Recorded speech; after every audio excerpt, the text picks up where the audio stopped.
Daddy నా చిన్నప్పటి నుంచి ఈ ఫీల్డ్లోనే ఉన్నారు కదా, మీకు ఎప్పుడు ఈ ప్యాషన్ తగ్గలేదా? మీరు చిన్నప్పటి నుంచి కాదు, నేను చిన్నప్పటి నుంచి కూడా ఇదే ఫీల్డ్లో ఉన్నాను. ఫ్యాషన్ తగ్గలేదంటే మనం చేసే పని మనల్ని ఎంకరేజ్ చేస్తున్నారు కస్టమర్లు.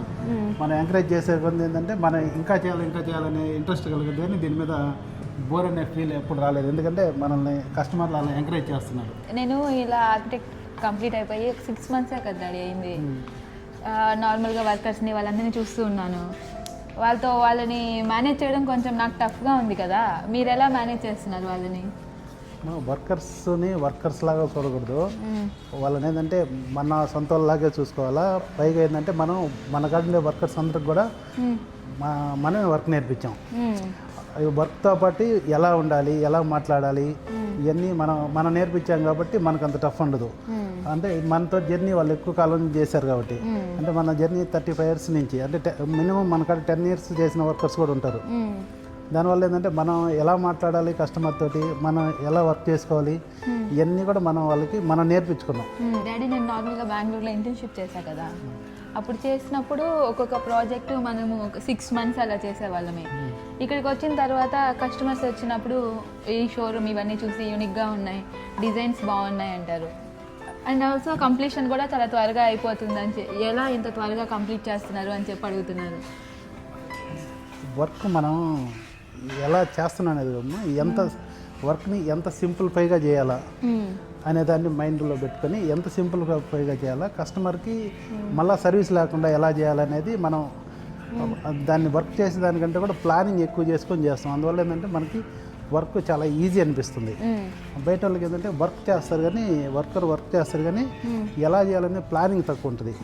ఫస్ట్ మనం ఈ వర్క్ని సింప్లిఫైగా ఎలా చేయాలి, నెక్స్ట్ సర్వీస్ రాకుండా ఎలా చేయాలి అనే దాని మీద మనం కాన్సన్ట్రేషన్ ఎక్కువ పెట్టి చేస్తున్నాం కాబట్టి మనకి ఆ ప్రాబ్లమ్స్ ఉండదు, చాలా ఫాస్ట్గా అయిపోద్ది వర్క్. మిషనరీ కూడా చాలా అప్డేటెడ్గా ఎప్పటికప్పుడు ఫ్యాక్టరీ కూడా మనం చేంజ్ చేస్తూ అప్డేటెడ్ వర్షన్స్ అన్నీ కరెక్ట్ టైంలో కస్టమర్స్కి అందిస్తున్నాం కదా, అది ఎలా పాసిబుల్ అవుతుంది?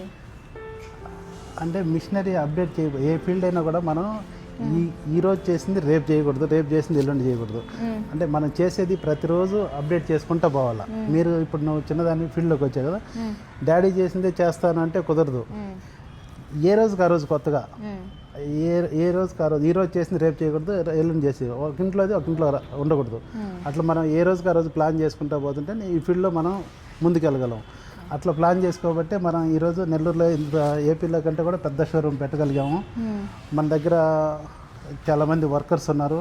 వీళ్ళందరికీ ఏంటంటే సీజన్ ఆన్ సీజన్ లేకుండా వర్క్లు ఇస్తున్నామంటే మనం వర్క్ని అప్డేట్ చేస్తున్నాం. రీసెంట్గా ఒక క్లయింట్ మీరు ఆల్రెడీ చేసిన ప్రాజెక్ట్స్ ఉంటాయి కదా, అవి చూపించమని చెప్పారు. నేను వాళ్ళని మనం 5 years బ్యాక్ చేసిన ఒక రెసిడెన్స్కి తీసుకెళ్ళాను. నార్మల్గా ఇలా కాల్ చేసి ఇలా అడిగారు అంటే వాళ్ళ వెల్కమింగ్ కూడా చాలా బాగుంది. అండ్ వాళ్ళ బెడ్రూమ్స్ కానీ లివింగ్ ఏరియా కానీ మొత్తం వాళ్ళే ఎక్స్ప్లెయిన్ చేశారు.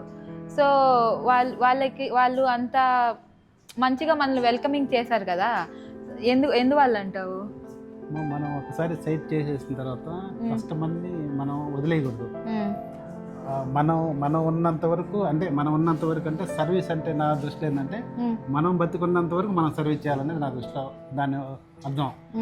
దానికోసం ఏంటంటే మనం అలా చేసుకుంటూ వస్తున్నాం కాబట్టి వాళ్ళు మన సొంత మనుషుల్లాగా, అంటే మీరు నాతో ఎలా ఉంటారో అలా వాళ్ళు కూడా మాతో సొంత మనుషుల్లాగే జర్నీ చేయడానికి రీజన్ ఏంటంటే అలాంటివి ఉంటాయి అనమాట. 35 years నుంచి మీరు ఈ ఫీల్డ్లో ఉన్నారు.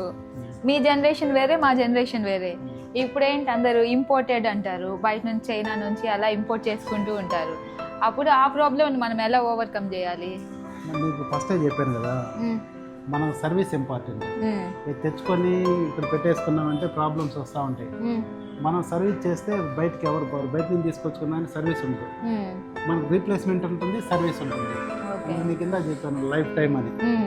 దీనికి అంటే ఒక ఎండ్ డేట్ అనేది లేదు. మనం ఉన్నంతకాలం మనం సర్వీస్ చేస్తున్నాం కాబట్టి అలాంటి ప్రాబ్లమ్స్ మన దాకా రావు. అంటే సెంట్రల్ గవర్నమెంట్ పెట్టిన స్కిల్ డెవలప్మెంట్ సెంటర్ ఉంది కదా, దాంట్లో మీరు జనరల్ బాడీ మెంబర్ అయ్యారు. సో మీరు ఏం చేస్తారు అంటే ఏంటి అసలు ఫస్ట్? అంటే దాన్ని చాలామంది పిల్లలు చదువుకొని ఖాళీగా ఉంటారు కదా, వాళ్ళందరినీ తీసుకొచ్చి మనం ఈ వర్క్ నేర్పించి వాళ్ళకు ఒక 3 months 4 months ట్రైనింగ్ ఇచ్చేసి వాళ్ళకు ఒక 30,000 అట్లా ఉపాధి కల్పించేలాగా మనం చేయమని చెప్పి మనకి సెంట్రల్ గవర్నమెంట్ దాంట్లో మనం నెంబర్ అయ్యాము. దాంతో కూడా ఏంటంటే మనం ఏపీ మొత్తం మీద కూడా జాయింట్ సెక్రటరీ అన్నమాట మనం. అందువల్ల ఏంటంటే మనకి ఒక 150 మెంబర్స్ ఫ్యాక్టరీ ఓనర్స్ అందరూ తెలుసు. మనం ఇలా 3 నెలలకు ఒకసారి మనం ఒక 100 మందిని తయారు చేసి వాళ్ళని ఆ ఫ్యాక్టరీలో వాళ్ళ ఏరియాలో ఎక్కడ దగ్గరలో ఉండే ఫ్యాక్టరీలో వాళ్ళు అక్కడ పెట్టేసి చేయాలనేది మన ఉద్దేశం, గవర్నమెంట్ ఉద్దేశం కూడా అదే.